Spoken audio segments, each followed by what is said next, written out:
On parle souvent de liberté individuelle, de plaisir, de goût. Mais le sucre aujourd'hui, ce n'est plus juste une question de goût, c'est une question de santé publique. En France, un adulte sur deux est en surpoids. Plus de 18% des adultes sont obèses, un chiffre qui a doublé en 25 ans. Le diabète touche plus de 4 millions de personnes et continue de progresser.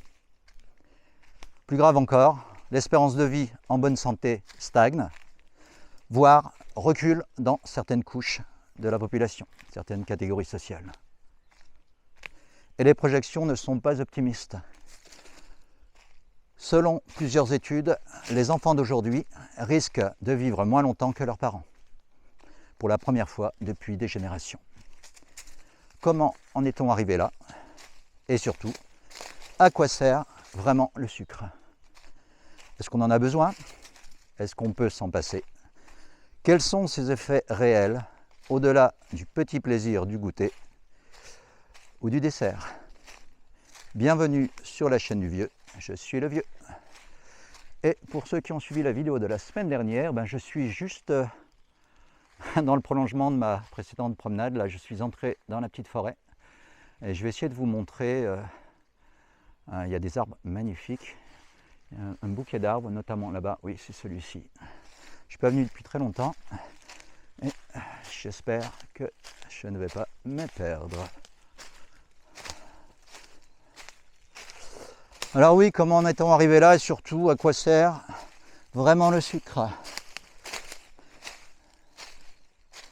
Cette deuxième vidéo d'une série de 4 fait suite aux aspects anthropologiques, métaboliques et physiologiques du sucre, de la préhistoire au temps moderne. Je vais me mettre au pied de l'arbre. Alors là, voilà, on est dos au soleil. Alors moi je suis face au soleil, vous êtes dos au soleil. Et je vais essayer d'incliner la caméra vers le haut. Vous voyez, ils sont des arbres magnifiques.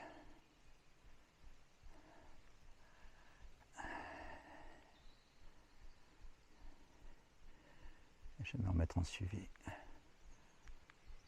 Voilà. Aujourd'hui donc, on entre dans le dur. Par où passais-je? Par le bas ou par le haut? On va essayer de passer par le haut. Donc on entre dans le dur. Les effets du sucre ne se limitent pas simplement à quelques caries ou à un petit coup de fatigue après un soda. On parle ici de santé publique, de dépendance invisible, de maladies chroniques et de systèmes économiques entiers fondés sur cette poudre blanche omniprésente. Allez voir mon teaser. En première partie, il faut souligner que le sucre est présent partout, tout le temps. On le retrouve dans 80% des produits industriels. Un argument de plus pour prendre le temps de cuisiner vous-même. Vous allez me dire que vous n'avez pas le temps, mais vous passez en moyenne plusieurs heures par jour devant les écrans. Alors quittez immédiatement cette vidéo, allez au marché bio local, mettez-vous devant un tuto cuisine éventuellement pour apprendre à faire. Allez, passez cette petite boutade. Le sucre se retrouve également même dans des aliments où vous ne soupçonnerez pas sa présence. Sauce, plats préparés, charcuterie, pain de mie. C'est un ingrédient addictif, peu coûteux, ce qui pousse à en consommer davantage. On passe aussi ainsi d'un produit de luxe, pour aristocrates, à un poison bon marché pour les plus pauvres. Deuxième partie, il faut comprendre la notion de balance énergétique.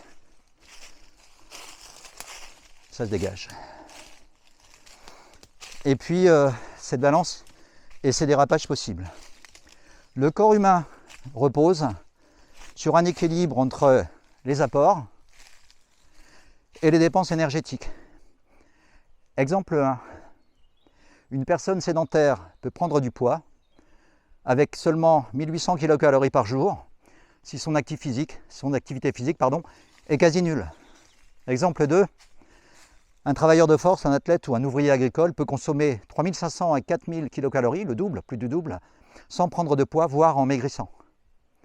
Problème, la nourriture ultra transformée, sucrée, grasse et addictive fausse complètement la régulation naturelle et notamment cette balance. Ce qui nous amène au troisième point,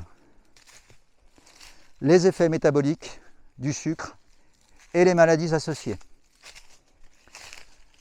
La surconsommation peut entraîner une résistance à l'insuline, puis amorcer un prédiabète, là ça devient rouf, et enfin un diabète de type 2. Je dis peut amener parce qu'effectivement il y a des susceptibilités, il y a un terrain, ça ne va jamais être systématique selon les personnes, mais ce qui est certain c'est que le sucre va être un facteur aggravant, voire déclenchant de ce type de pathologie. L'inflammation chronique liée au sucre joue un rôle également dans de nombreuses pathologies. Obésité, cancer, pathologie cardiovasculaire, dépression.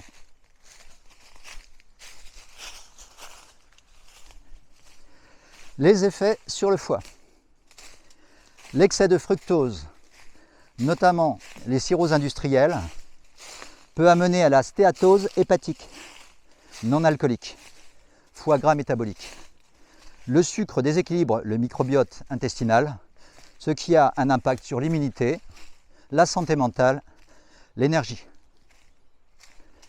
Les conséquences à l'échelle de la société sont qu'en France, un adulte sur 2 est en surpoids, dont 1 sur 6 est carrément obèse. J'aime beaucoup cet endroit. Le soleil m'a placé, je vais faire quand même un petit tour d'horizon. Là on est sur une petite butte et on voit la butte d'en face qui est aussi, sur laquelle se trouve aussi un chemin qu'on prend à l'occasion. Alors ça fait longtemps qu'on n'est pas descendu de l'autre côté puisqu'il y a une exploitation de bois. En fait à un moment donné ils avaient tout ravagé. Moi personnellement ça m'a détourné de l'envie d'y retourner. On verra cet été qui approche. Voilà. On observe une explosion de cas de diabète, notamment chez les jeunes. Chez les enfants, il y a une explosion de cas de NASH, maladie du foie gras non alcoolique. On constate une réduction de l'espérance de vie en bonne santé.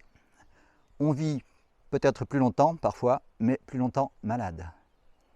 Les projections montrent que pour la première fois depuis des décennies, l'espérance de vie pourrait stagner, voire reculer dans les pays développés. Enfin, jetons un œil déjà accablé sur l'impact au niveau économique et agricole. Le sucre est souvent cultivé en monoculture intensive, canne, betterave, avec usage massif d'engrais et de pesticides. Cette monoculture intensive d'exportation se fait souvent au détriment des cultures vivrières locales, par exemple en Afrique ou dans les Antilles. Alors une anecdote qui m'a été racontée lors de mon séjour de 22 ans à La Réunion.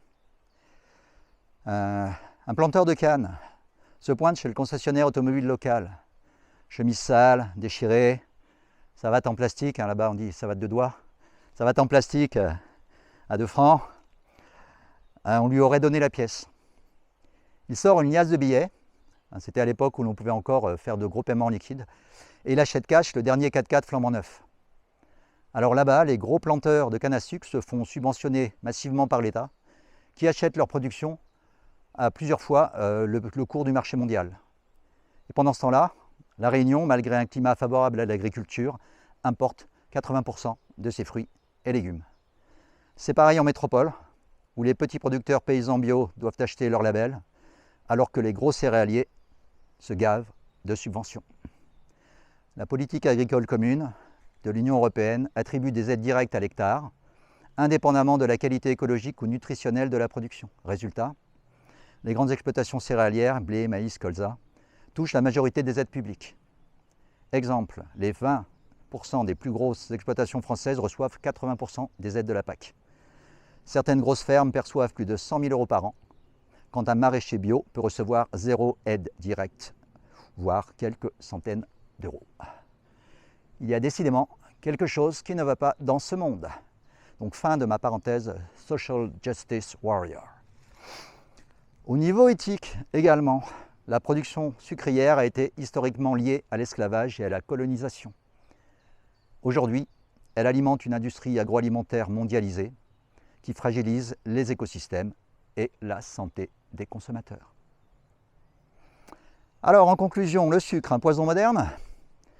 Vous l'avez compris, le sucre n'est pas un simple plaisir anodin.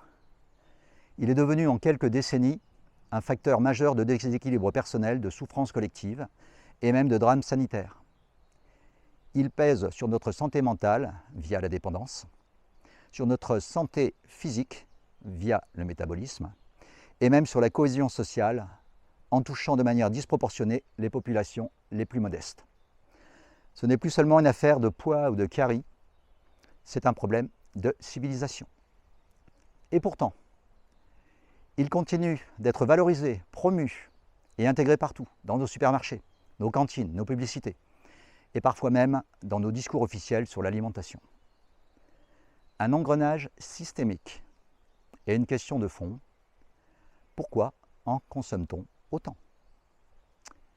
La suite logique de cet épisode, c'est de se poser une question simple mais vertigineuse. Pourquoi continuons-nous à consommer massivement une substance dont nous connaissons les effets délétères? Est-ce une faiblesse, un manque d'information ou quelque chose de plus profond, ancré dans notre histoire biologique, dans notre cerveau, dans notre évolution? Rendez-vous dans l'épisode suivant. Dans la prochaine vidéo, nous allons plonger dans l'origine de cette addiction. Pourquoi le corps humain cherche-t-il naturellement le sucre? Quel rôle a joué le lait maternel dans cette appétence? Mes élèves pourraient vous répondre, j'espère en tout cas. Pourquoi le sucre était-il un facteur de survie à certaines époques? Ils pourraient également, je l'espère, vous répondre. Et surtout, en quoi notre cerveau n'a-t-il pas évolué aussi vite que notre environnement alimentaire? Autrement dit, le sucre n'est pas seulement un poison, c'est aussi un piège tendu à notre biologie. C'est tout pour cette fois. Je vous dis à la semaine prochaine et d'ici là, portez-vous bien.